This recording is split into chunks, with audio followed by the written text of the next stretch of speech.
Okay, dreamer, please. Hi guys, welcome back to my channel. So after some horrible live plays, we are back with another guide today on formation. And just to make things easy, I have categorized all the formations into two main categories, offense based and defense based. So I think with this in mind, you have a better idea of when to use which formation depending on where you are going to use them. Okay, so for the first formation is the most important one, and that is the swift attack, or some people may call it haste formation. Basically, this is the formation whereby you are going to have increased speed in all your runs, in your movement, in your attack, and it's extremely good for field expedition because you want to farm fast with all the stored maps that you have, and you can also level up really fast and earn a lot of gold and rubies in field expedition. So this is the formation that you will want to use. And I don't really have any recommended heroes placed for this formation because it really depends on who you want to level up. But one suggestion is that it will be good to have AoE, maybe one or two AoE farmers with two other heroes that you wish to level up, especially if you are tackling the harder difficulties as you move up the field expedition difficulty tier, because the enemies will get harder, and if you're still going to use weaker heroes, then you may face some trouble. So having one very good AoE farmer, one very strong hero is going to be very helpful for your farming, for your field expedition runs.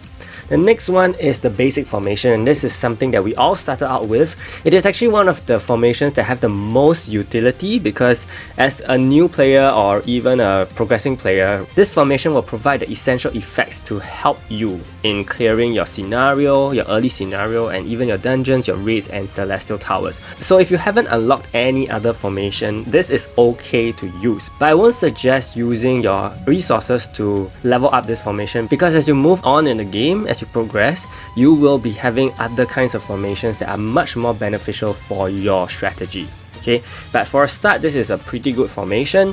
Firstly, the back line you will have decreased skill cooldown, the mid line will have increased attack speed, and the front line will have increased defense. So I've also listed some of the heroes that you can use, so you have a better idea of how you can place certain heroes in this formation. And as for all the formations as well, we will have such a graphic representation for you, but this is just a generic guideline, so it won't be a must to have these heroes for this formation. Okay, usually the DPS will be in the middle because of the attack speed increase, because Shay is a healer that can actually reduce ultimate gauge whenever she does her basic attacks, so having increased attack speed here for Shay is also very good. In the back line, you want to have support units, okay, so that they can heal more, especially Serena. Serena is a universal unit that heals your entire team whenever she uses a skill, so having lower skill cooldown is good. Other than that, you can also use DPSs, okay, like Rachel. Rachel is a DPS unit but with a support skill set, and having that in the back, okay, will allow her to debuff the enemies constantly, and you'll have a much easier time as well. The front line is of course going to be comprising of your tanks, universal or tank types, whichever they may be. Moving on, we have another pretty important formation, and that is the crit formation. So with the crit formation, it definitely is going to amp up your damage output. So I would strongly suggest you can use this in PvP, especially if you have a Dylan's. This is going to be so good for him. You can also use this formation in PvE to boost your DPSs or your ranged units damage output. And of course, the front is going to be a tank. So some of the recommended units here could include Dylan's at the back because he already has guaranteed crit. So having increased attack speed is going to help him a lot. You're going to slay with this formation if he's at the back. You can also opt for Claire because Claire increases crit rate for your allies.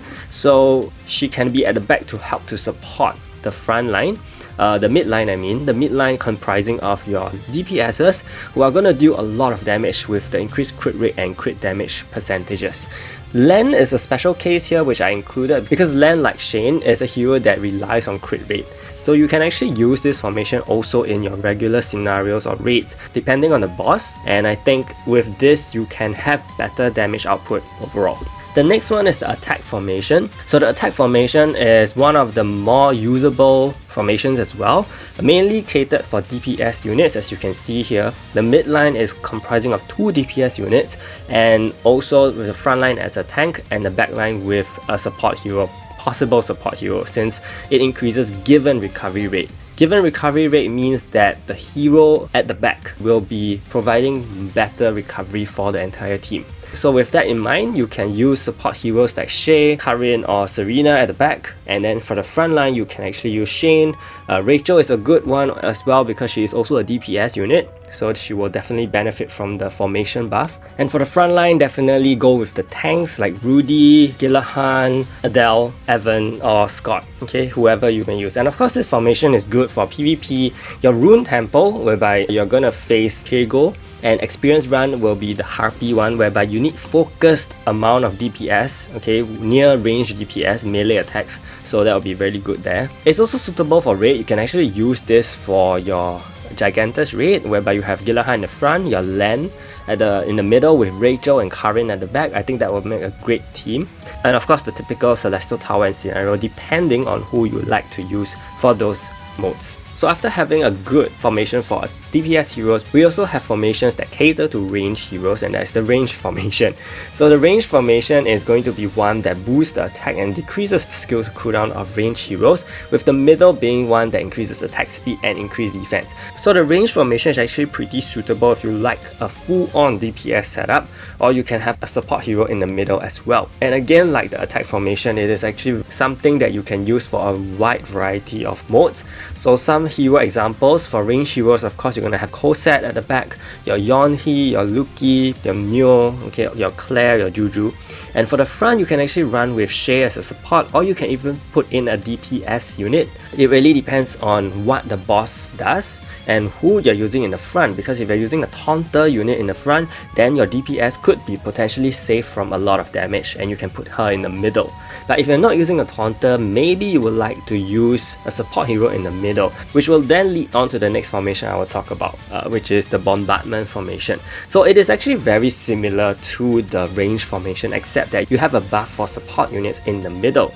So it's the same kind of heroes that are used, but in the middle you can afford to use a support hero like Karin, like Shay, like Ian. Okay, so this formation is actually pretty good for your Soulstone Quarry where you'll fight the Infernal Giant, and you're also gonna fight good for the Elixir where you're gonna fight the Gargoyles, because you can use your tank hero as the main draw and with your range hero shooting from the back, and your support is gonna heal from afar as well, so it's actually pretty decent. Of course, for raids, it can also be used. You can also run this in the Baron raid, whereby you have a Cosette or Henry at the back, okay, as range heroes, and then you have a support unit like Karin in the middle and Rudy in the front.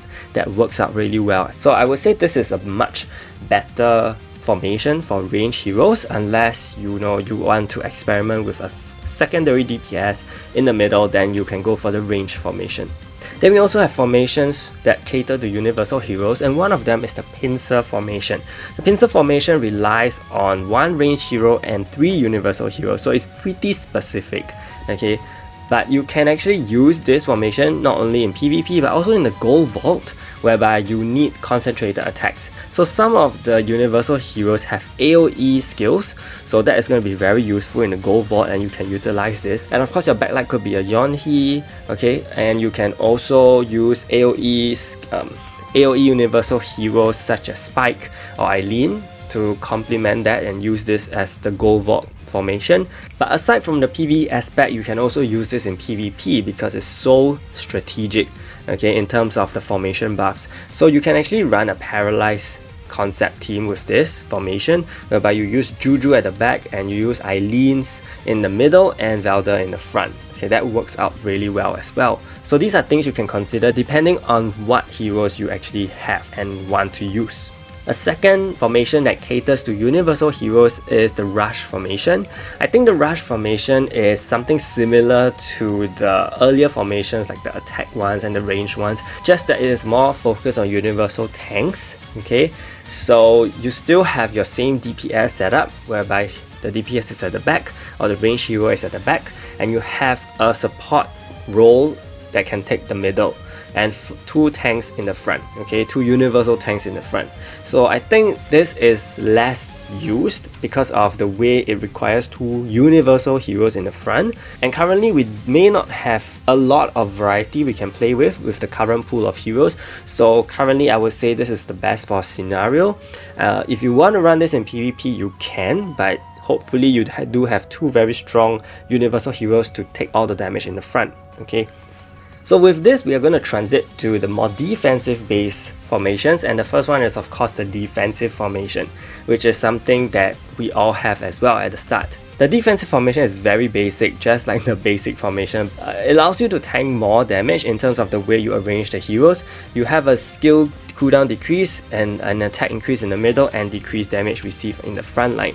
So of course you can run 2 tanks, 1 DPS or 1 range unit, as well as 1 support hero at the back to heal because of the decreased skill cooldown.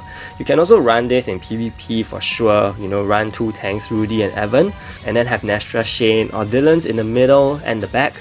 I think that will work out really well in PvP as well. Okay, but other than that, I think this is also a very basic formation you can play around with because there are so many heroes that can fit into all these spots. One very similar formation to the defensive formation is actually the block formation.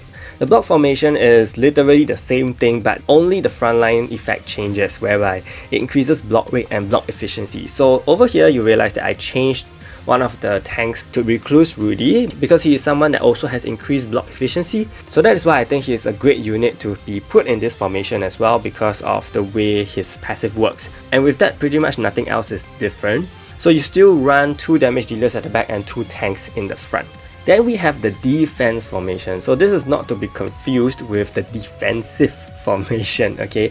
The defense formation is more strategic because it will limit you to the type of heroes in this particular formation. So again, it is also pretty similar to the defensive formation if you wanted to look at it, right? Because it still involves 1 DPS, 1 support and 2 tanks. So these are some of the possible heroes that you can use. Of course, with the DPS at the back, that will be your Shane, your Dylan's, or your Ming if you want. And with the middle, you can have Karin as the main support. And of course, 2 tanks, Rudy and Evan are going to be good. So this is pretty much a PvP setup. If you want to use this in PvE, of course, you can run Rudy as a main link hero. And then you can run a resistor hero, which is like Adele. And then you have a typical support hero who is Karin, and of course a DPS for the damage, such as Shane. So it also can work out that way. So if you look at it, it's actually a good formation to use in the Avalanche raid, right? Because you will have Adele, you can have Rudy, and you have Karin as a support, and of course Shane as your DPS and suppressor. So since we are on formations that limit hero typing, the next one is actually the Infiltration Formation, and this one is really unique. Okay, currently I don't have a very clear idea of where we can use this at the moment, but some things I've thought about is that you could potentially use 2 DPSs in the front that are reliant on crit rate, especially like Shane and Len, okay, or Rachel of course if you want for PvE. And then you can have support heroes like Karin and Shay in the middle for the additional support. And for the back line, you actually use a tank. So I was thinking maybe tanks that actually drag the enemy over to you could be potentially useful. Not too sure of the viability of that. Okay, so Velder could come into play. But at this point, I think again, our hero pool isn't large enough for us to play around with such formations. But maybe in future with more DPS heroes, tanks and supports, then this formation could potentially see a rise in use. But at the moment, I think maybe just for PvP and scenario if you really want to try it out. Okay. Then we have the Tactical Formation. The Tactical Formation is more PvP oriented, I would say, because it involves a lot of use of universal heroes, and because of the limitation of hero types that don't really allow you to use a support unit or a healing unit. I mean, you could use Serena. So this formation may not be the best for your regular scenario or your dungeons or raids, but could be very good in PvP. So in PvP, you can run Ming at the back, okay, as a main damage dealer and also a stunner. You can then run Spike and Eileen in the middle for CC status effects, and you can of course have your regular tanks, your Rudy. I think that will make a very strong team as well, whereby you rely on a lot of CC and you also benefit from the formation buff very well. Overall, this formation focuses on increasing your status effect resist, which is something very important in PvP. Okay, not so much in PvE, whereby you can rely on your heroes such as Ian, Gilahan, Adele, all these heroes for their passive. In PvP, you can't really afford to because of their lower stats, right? So having the formation to increase your status effect resist is going to be pretty helpful. The last two formations that we have are more specifically for recovery. So the first one is the support formation. The support formation is going to allow your healer to be at the back to give increased recovery rate, and you in fact can put two healers. So you either could have Karin at the back with a resistor or a damage decreaser like Ian, or you could run the Serena and Shay battery combo at the back so that you can cycle your skills and outs a lot faster. And of course, with the DPS in the middles, you can use Shane or your typical co-set and a good tank in the front like Rudy, Gillahan. Okay, so this is one example of how you can use the support formation, and I think it is going to be pretty useful, especially if you either have a lack of heroes or you are very dependent on healing because maybe your gear isn't as good. So this is one possible formation you could employ. And the final one is the recovery formation. The recovery formation allows increased receive recovery rate across the entire team. So that means you do want to have either a team healer or heroes that heal themselves, and they will heal a lot more, of course, in this formation. So some of the examples I've thought about are that you can run your DPSs, your damage dealers, at the back to increase their attack, and then in the middle you can have two supporters, okay, because they also enjoy decreased cooldown, so that means you will have faster healing as well, and this will keep your entire team well and alive. And of course the front will be one tank. So again, this is also very much helpful if you do need to rely on more healing rather than damage, or just overall have more sustain for the mode that you are in. So with that, I've narrowed down to 5 formations that you can focus as you progress right now. Okay, currently I would say the Bombardment Formation is going to be one of the best formations to work on because, you know, eventually you're going to get that co-set, okay, that Legendary Plus co-set. And even if you run the rare co-set now, this is still a very good formation to have for her. So the Legendary co-set is definitely going to receive a lot of help from the Bombardment formation. The crit is also very good for PvP or even your regular bosses if you haven't invested in the rest.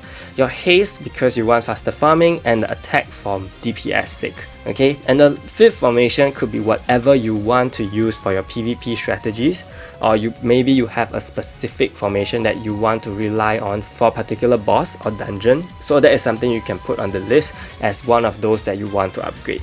Okay, so I hope this video helped, and if it did, do give it a like and subscribe to my channel. Big shout out to my channel members, EMD Phoenix, Fahaz, Hajime-chan, Reggie Batista, and Yamaki for the support. Stay tuned for more videos. Thank you so much, and see you!